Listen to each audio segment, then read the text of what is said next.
Sarah's mom used to live kind of like around the corner, across the street, something like that. My sexuality used to involve props. My first erotic dream in kindergarten starred Superman going down a slide. Arousing. Superman is buff, to be sure, but that costume made him. Body wreathed in skin-tight cobalt blue with that sporty red S logo, he was so obviously not a local.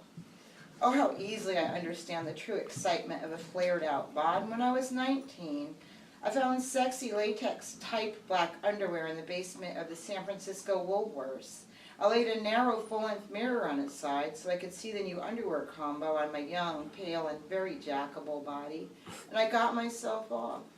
It was my only autoerotic moment, alas, but the buzz from that fake black latex on my perfect body was strong enough to counteract the popcorn ceiling's tiny bed and nubby puke green carpet I was back to living in, separated from my mother Lenore by just a single layer of plaster coated in off-white paint, smudged with gray streaks of grime. And now that I'm enjoying my middle years, I've adopted a blousy look. I'll define blousy for you, because it's an underused term, and I'd like to bring it back.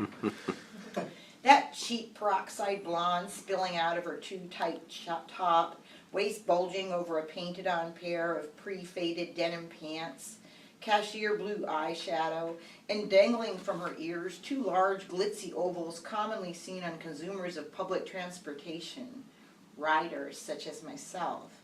Though I finally aged into the look, I jump-started it pretty early, at the raging age of 17. You couldn't get flashy, body-hugging clothes from anywhere but the Fredericks of Hollywood catalog then. And when you're a teenager, you need things so badly that I stretched my $3.50 a month budget to include hot pink spandex pants, which clashed winningly with the one-piece leopardette bathing suit I sported as an everyday shirt, badly etched liquid black eyeliner, topped off the ensemble. My band, the Blowdryers, gigged with the Dead Kennedys at a Masonic lodge in Orinda, California around then, but I only remember what I wore. These see-through plastic pants I scored from that glorious Fredericks catalog. And the only other fashionable person in my band was the keyboard player. Timmy worked the New Wave striped t-shirts, and he taught me how to smoke a cigarette in perfect jail guy fashion. You start with your palm facing away from you, the cancer stick deep in the crevice of your index and middle fingers, curled protectively but not fearfully down. You take a deep hit and stick your arm halfway down. You've got to glare through squinted eyes and check for activity on either side with a slow and subtle eye dart. And these jail guys, really ordinary Joe African-Americans, socioeconomically doomed to be boxed up in the pen, had transcendent fashion. Hairnets and mandals, good form and interesting posturing. It's all incredibly sexy to an independent-minded and scrappy man like Timmy, who catches on to the large, unspelled-out bad jokes that segregate the cool from the cowardly uninformed. My drive to be in a nightclub was as strong and immutable as any horn dog urge on the planet. In 1980, my father paid the airfare for my sister and I to attend his second wedding in Rhode Island, a ceremony during which both his previous marriage to my mother and our resultant selves were rendered null and void in a grand moment of Catholic daring. They wore red, we wore black. We flew into JFK. I like those Catholics. I mean, you have to admire any extreme style like that. We flew into JFK, took a cab to the West Village, rested up a minute, and headed out to Trash and Vaudeville on St. Mark's Place to scout out a little blackstrap fashion before heading midtown to Fiorucci, where I was just able to afford a black-pink checkered dress. And at Danceteria later that night, I snarled my way past the doorman wearing my dog collar, Fredericks bathing suit, Levi 501s, and these handcuffs from Dana. A rough lover who loaded meat at the graveyard shift at Lucky Stores in Daly City. I loved wearing those cuffs. He taught me how to pick them open with a safety pin. And on the bus, I whirled them open and shut with that metal death rattle of a noise accompanying my constant patter. Oh, it drove the adults crazy. I think she's as tough as she looks, one doorman kindly said to another, which was ultimate in compassion, because I just had to get in. I never had a doubt in my mind. And on the second floor, I spotted this thin, tall creature with acne scars and cheekbones, a pompadour, and a dashing little neckerchief, brothel creepers, I'm sure, on his feet. Bobby, that was from me. My sister Gwen spotted Jim Carroll. Red hair, stick thin, Irish eyes that never smiled, that glow of his, and she knew what he was, kapow. My cousin Philip, who's the only normal person in our entire family, due to the fact that he spent his own youth under a car tinkering or with his karate sensei, stayed with us when we hopped in a cab later, going to the next crucial place, the Mud Club. Our tour guide tried to bar my cousin from the taxi so he could just be with us hot girls, but to no avail.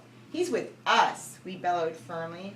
Philip still delivers this line at Paley family reunions. Aha! And then they said, he's with us, he happily chortles, citing that ultimate of benedictions for a normal guy. You may be a bland, no safety pin wearing, no kind of drug dealing son of the suburbs, but you clearly have pulling power. You are with her and her. Back home, I kept thinking about the rockabilly guy. I said hello to. I had his number, as there was no Facebook yet, but he didn't really have his number at all. After he left, like an idiot, I went and got a temp job at Blue Shield Insurance, where I stapled together endless stacks of paper just to save up the airfare and get back with him, convinced by teenage hormones and that pompadour that bliss was waiting for me just across the country in New York City.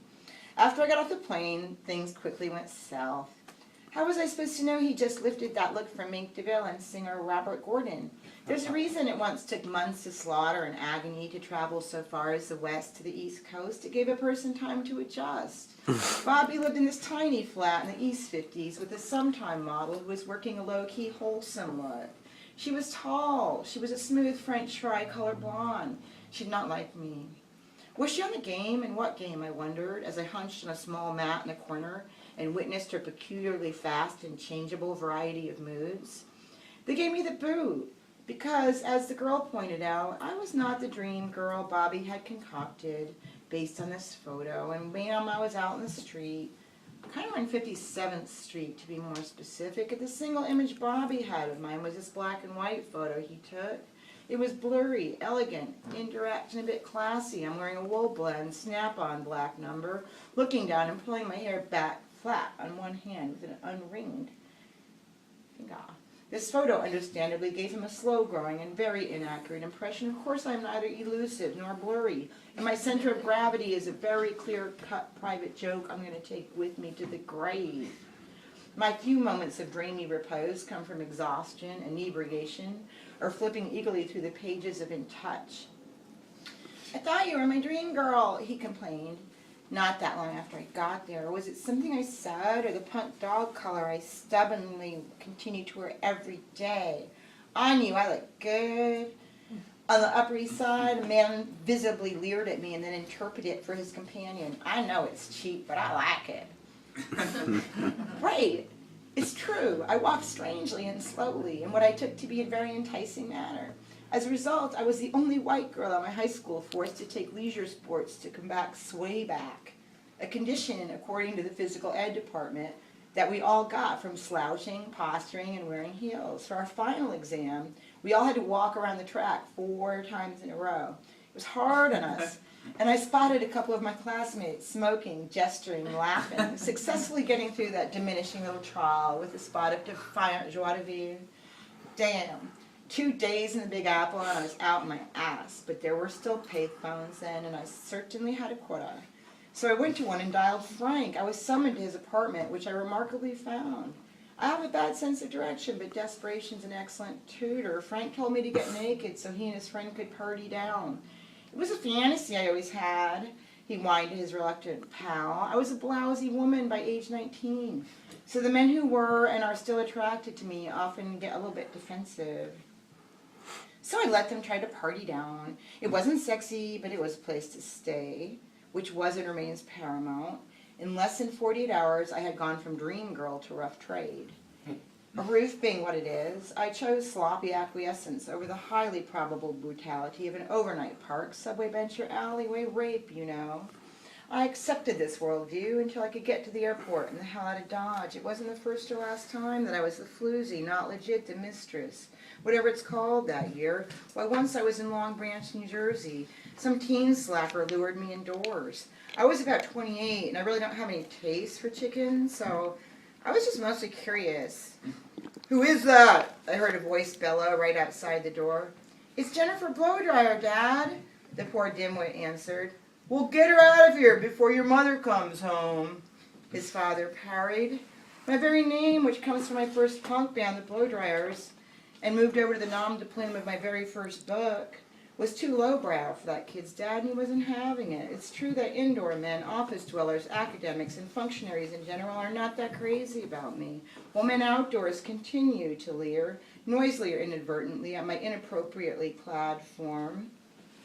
I've gone from the bloom of youth to the ravages of now without once meeting anyone's mother. Okay, I'm exaggerating, but not by much. I'm reminded of my dear friend Jane when her boyfriend's mother asked her if she'd ever been married. Jane, honest to a fault, chirped, "I still am." Oh, the circle of life. I was rough trade. Now I can have rough trade. I'm going to skip 3 pages because it's a long night. And plus, my booklet's over there for sale. My favorite visitor, this is about my ex-boyfriend, and he would like to bring people over because we're sort of two-dimensional types of people, you know. I humored him. My favorite visitor to our lumpy futon remains Javier from Bogota, but going to college in Barcelona.